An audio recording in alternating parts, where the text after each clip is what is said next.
What we're going to make in this video is this, an animated flag, and we're going to make it all in Blender. So let's just get rid of that for the time being and look at some files that I've already set up before I've started. So what I've done is I've got a picture of the flag that I want to make. It can be any flag. I've got that off the internet. A little trick I've done here is I've made it 3 units long by 2 units high. So it's a 3:2 aspect ratio. If that helps you in any way, that will help us in Blender, because we can make our object in Blender, our flag, the exact same size so it won't stretch. So we'll come back to that in a bit in Blender. So I'm in a new scene in Blender. I don't want the cube, so I press delete on the keyboard and delete. What I do want is a plane for the flag. So I'll come over here, create plane. And that gives me a plane over here. Now I want to make it to match up with my image, so it's 3 squares across by 2 squares high, so it's the same aspect ratio. So all I'm going to do is I'm going to come over here, as always, to the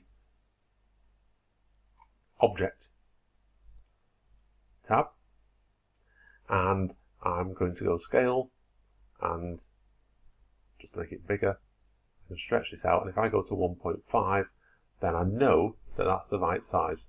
That's the same as my flag, as my picture of the flag. Now, what I also need to do is think about rotating it, so it's in a flag-like rotation. So I'm going to stretch all this. So I'm just clicking and dragging over here to 90 degrees. So I'm doing all my hard work over here, Object tab here. I'm not touching anything in this window. And if I press the middle mouse button, you can see that we've got the flag. And that's our flag. Now we obviously want it to be a bit higher up. So again, in object mode, we're going to come over here and just on the bottom option, Z, just poke it up in the air a bit, so it's just a flag in the air. Now we also need a flag pole, so we're going to do a similar thing for the flag pole. So we're going to go to Create, and we're going to put in a cylinder over here. So Create cylinder. Obviously this is a bit way out of size, so we can come over here as always to the Object tab, and we can start scaling that down. That's 0.1. Type that in, and if that's the same, 0.1. Okay, and I want it to be higher, so let's make it 5. So it's a bit of a flagpole shape. Okay, and we then want to move its location. So we know it's on the y-axis, we want to move it because it's the green one there, as indicated. So these are X, Y, Z. So if we come over here to the y-axis, we can move that over here somewhere. And perhaps move it on the Z-axis. So it roughly lines up with the flag. Doesn't have to be exact. Okay, so we've got that. So what we need to do now is come back to our flag. And we need to subdivide this up, because otherwise it's just a solid block. I say it's like a piece of paper, it's more like a solid piece of card or a sheet of metal. So we need to divide it up so it'll flutter. So, as always, we come over here, because we're changing something about the actual, we're going to edit the object. So instead of being object mode, which is about moving stuff, we move to edit mode, tools up here, and subdivide it a couple of times. You could probably do it 3 times. I'm just going to do it twice, just to make it easier for me rendering on this computer that I'm on at the moment. Okay, so we've divided it up. What we want to do now is tell Blender to treat that as a piece of cloth. And to do that, there's a tab over here that we can't see. So what we need to do is just hover over this edge and pull this out of it. And this one at the end, that's a graphic of a bouncing ball, is the Physics tab. And if we click on that, we can enable physics for the object, and we're going to say this is cloth.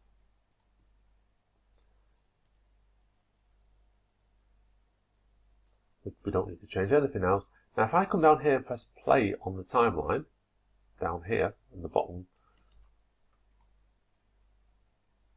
here, this will play an animation. And nothing much will happen in edit mode. We need to go to object mode. So we need to go to object mode, go back to the start, press play. You can see it drops, and it keeps on dropping forever. And the reason for that is we've told it to treat it as a piece of cloth. And in doing so, it's applied gravity to it.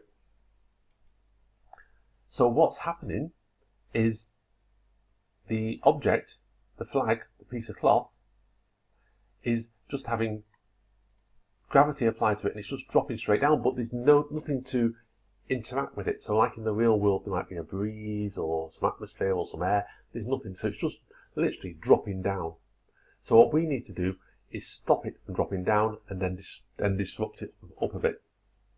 Okay, so what we're going to do is we're going to pin it to the flagpole to begin with. And we're going to do that by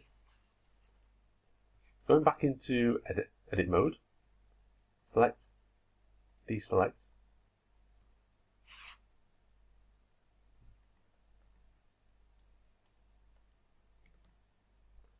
just press shift and the middle mouse button to make the flag remain object, and edit mode, I'm going to select the vertices, and we're just going to select with first one with the right click, then I'm going to press shift and select those 4 vertices and those 4 vertices. So I've selected those 2 corners, and what we're effectively going to do is put a nail through them in space, and it's going to appear like it's fixed to the flagpole. Okay, so we need to make these into a vertex group to be able to do this. So what we need to do is come up to another one of our little tabs up here, and this one is the vertex group. This is the vertex tab. So let's come over to that. Okay, so that's going to give us some information about our objects. And what we're going to do is under vertex group, is we're going to add a vertex group, and then underneath click on assign. Now to make life easier, what I'm going to do is just double click on that and call that pin to pole, just so we can recognize it again. Okay, and assign it. So we've now said those two are one group and they're connected together and they're not moving anywhere. Which means that if we can come back over to our physics tab over here, okay, we should be able to select pinning down here. So if we come down here to the cloth option, and you'll notice there's a little box here that says pinning, and equally important is the box underneath that we're going to use in a second, and that should enable us to find flag to pole. So click on pinning, click on this box, and sorry, pin to pole that we called it.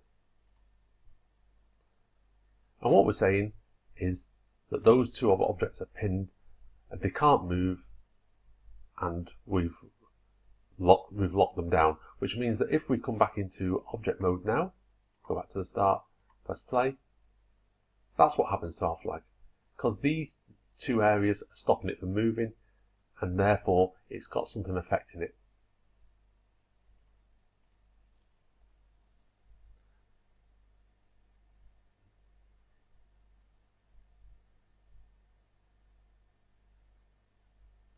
Now there's a few more things that we can be doing on this. On the cloth options, as soon as they're open, where we've got cloth collision, we can click on self collision, which means that the cloth won't be able to pass through itself. So if the wind blows in a funny direction, the cloth isn't going to mysteriously blow inside out and stuff like that.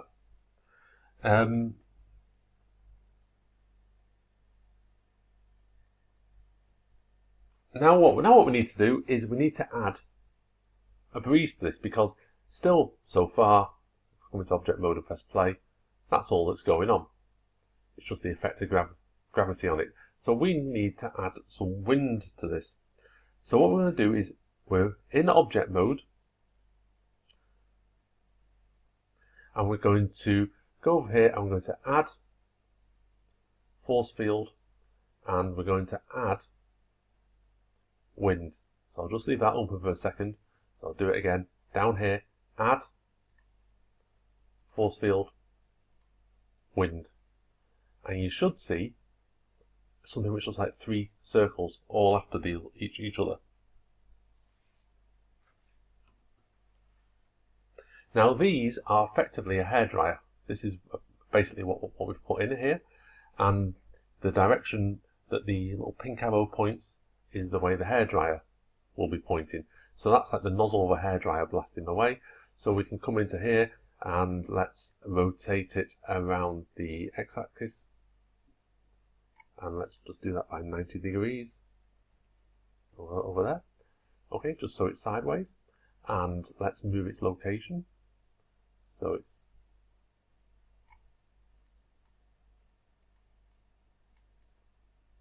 a bit closer to the flag. Don't want it on the flag, just want it at the side of the flag.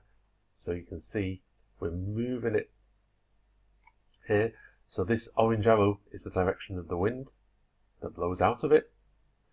Okay, so let's try that. So go back on the timeline and press play. And there's probably not much happening to it. And that's because what we need to do is ramp up the power of this hairdryer. At the moment, it's barely chucking anything out by default. So what we're going to do, we're going to come over to the physics tab, and you'll see because we've got the hairdryer, the wind thing selected, it's here, and the strength is 1. So let's get rid of the decimal point and make it 1000. Okay, let's go back to the start now. Press play, and you'll see it kicks in, starts blowing the flag.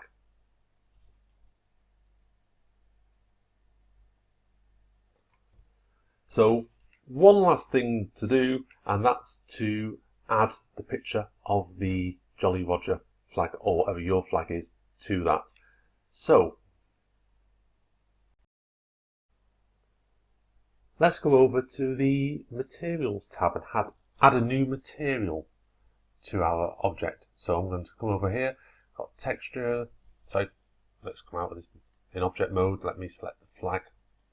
Select the flag, come over here, and this sort of shaded ball is the materials option, and this will add a material to the flag. So that it's basically going to say this flag is going to have a picture placed on it. So we're going to go new, and it wakes up. Okay, material 01. We don't have to do anything else with that, because we're going to come to the next tab along here, which is this one, which is the texture tab. And in this one, we are going to come down here to add a new texture. So we've added a material, so we've said that's something which is going to take an image of some sort, or a pattern on there. And then we've said then the pattern we're going to use is new image or movie, and it's going, so I'll just select image or movie from here. Okay, and then we're going to come down and we're going to go to open, and we're going to navigate to that picture of the Jolly Roger we originally started with. So I know that was on my desktop in a new folder, and there it is, and I'm just going to go on open image, and you'll see it will appear here. Nothing much showing on the flag yet. Okay, so what we need to do is come down here below the flag to where it says mapping. Okay, not image mapping above it. Make sure you're on mapping. And we're going to change that to generated. Okay. Now hopefully if we come back to our scene and if we press F12, let's see what we get.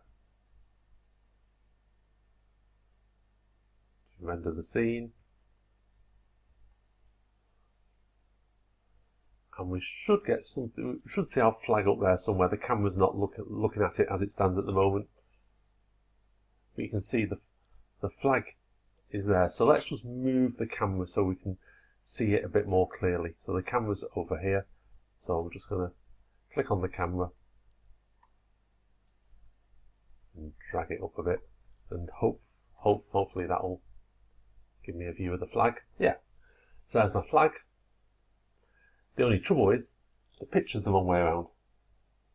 So what we need to do with that is escape, come out of the preview mode, select the flag again. We're still on materials. And what we're going to do is on mapping, X becomes Y, and Y becomes X, and hopefully that'll get the flag the right way around.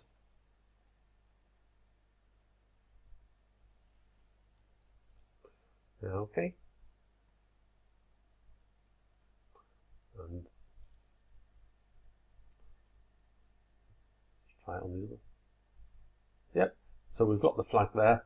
Now, if by any chance your flag comes in upside down, image comes in upside down, what you'll have to do is just go on, select the flag, object mode, rotate, and rotate it 180 degrees on.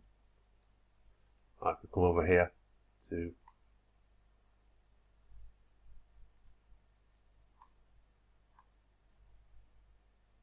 not that one, rotation, and I'm going to have to rotate it back to whatever it wants to go to. Rotate it back another 90 degrees or so. So in theory mine should be upside down now. Yep. So if yours is upside down, just select the flag, click on rotate. In fact, don't click on rotate, come over to the rotation tool and rotate it by 90 degrees. And hopefully that's me back the right way around. Okay, and if we come over to our timeline, so let's just press escape to come back here and change our view. Do it so we've got some light on it. Come back to the start and press play. And if we want to see what the whole thing looks like altogether, we can change the quality of the render over here with this box here, and we can change that to rendered, which will slow down your processor. You might have to turn it around to get the flag on the right side. Okay, you could try just going on to material view, but that won't be any good in this case. So we just want rendered view, and if you press play, it will very slowly try and play, and if you press pause.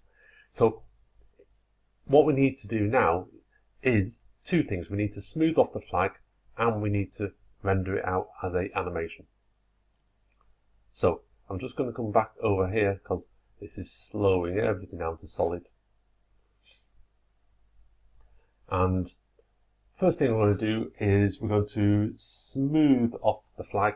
So with the flag selected, I'm going to come over to modifiers. Okay, and we're going to add a modifier and subdivision surface. And that should smooth the flag out a bit. Okay, so if I press F12 now, it should look a lot less blocky, a lot smoother. Okay, so we've got that, and then what we need to do is just, let's get a better camera angle for our cameras. So I'm just going to go to view, quad view, zoom out so I can find the camera. I'm just going to go view, active camera, and this window now will show me what my camera sees. So I should in the other windows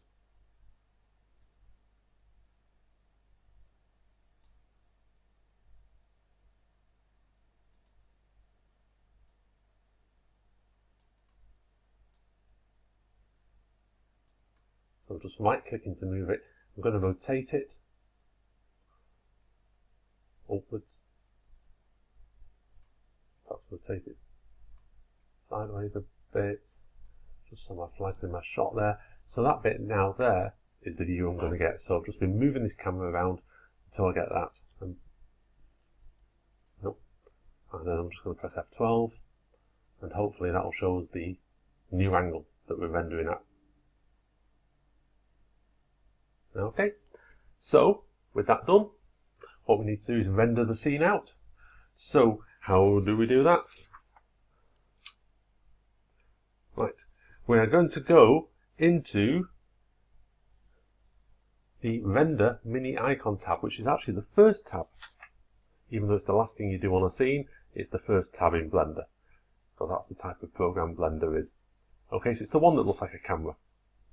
So we click on that, and what we need to do is, first of all, tell it that we don't want to render this as a picture, we want to render it as a video. So I'm going to come down, right down to the bottom here, where it will have an option for the file type underneath where it says placeholders. And if I click on that, you'll see these options for movies at the end. If you're on a Mac, you might have a QuickTime option. Generally speaking, if you see anything with H.264 on it, go with that, or if not, go with MPEG. Or if not, go with whatever's there and see what works. This is on a PC. So I'm choosing that. Okay. Up here on Render Presets, I can choose the quality of what I'm going to spit out. So I'm not too fussed, so I'm not going to go full HD. Bearing in mind, the higher the quality, the longer it takes to render. So I'm just going to choose 720. Okay. Decide where I'm going to save it to down here. So let me stick it on the desktop. In fact, I'll stick it in that new folder with the flag, so I know where it is. Accept that. And then click animation and sit well back. And it will probably take, I would imagine, depending on your processing power, somewhere between 5 and 15 minutes to render the whole animation, in which time you'll see this green line slog across the screen here. It's got 250 frames in this animation, so it'll be about 25 frames a second, it'll be about 10 seconds long. But we'll look at that in future videos.